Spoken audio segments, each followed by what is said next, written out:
Évangile de Jésus-Christ selon saint Matthieu. Les disciples interrogèrent Jésus. Pourquoi donc les scribes disent-ils que le prophète Élie doit venir d'abord? Jésus leur répondit, Élie va venir pour remettre tout en place. Mais je vous le déclare, Élie est déjà venu.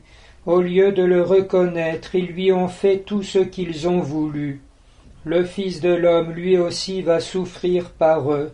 Alors les disciples comprirent qu'il leur parlait de Jean le Baptiste.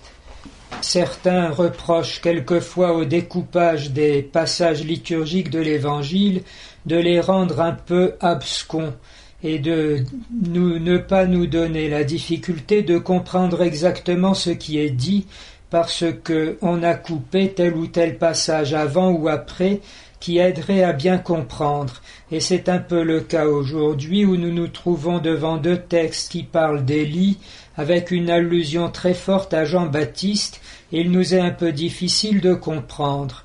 Mais lorsqu'on se reporte à l'Évangile lui-même, on voit que les versets qui précèdent ce que nous venons d'entendre sont ceux de la transfiguration. Et la question des disciples à Jésus, pourquoi donc les scribes disent-ils que le prophète Élie doit venir d'abord, répond à la parole de Jésus qui vient de dire « Ne parlez pas de la transfiguration avant que le Fils de l'homme ne soit ressuscité. » Les disciples ont donc compris qu'en voyant la transfiguration, ils sont devant le mystère de la fin des temps, de la gloire du Christ, de la venue de Dieu.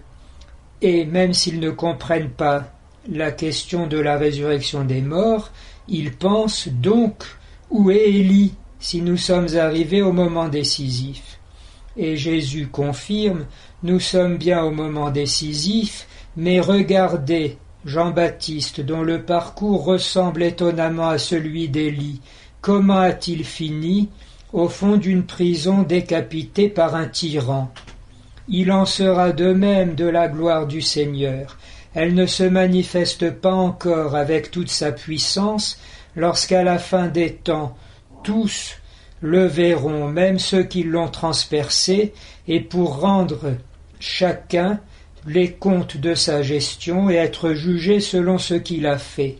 Mais elle vient avec miséricorde, au sens fort, en mourant et en ressuscitant pour nous, le Seigneur a englouti littéralement toute l'iniquité de l'univers. Si donc nous voulons voir par ces temps qui courent la gloire de Dieu, il nous faut entrer dans la lumière de la miséricorde, dans la disposition de la foi, de l'espérance contre toute espérance.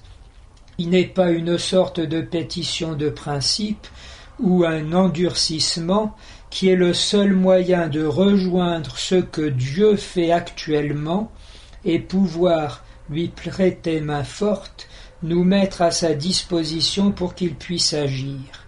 Peut-être bien que le grand rassemblement du 13 janvier prochain sera comme une illustration de ce torrent débordé de la miséricorde, comme l'appelait le curé d'Ars, qui engloutit toute l'iniquité du monde.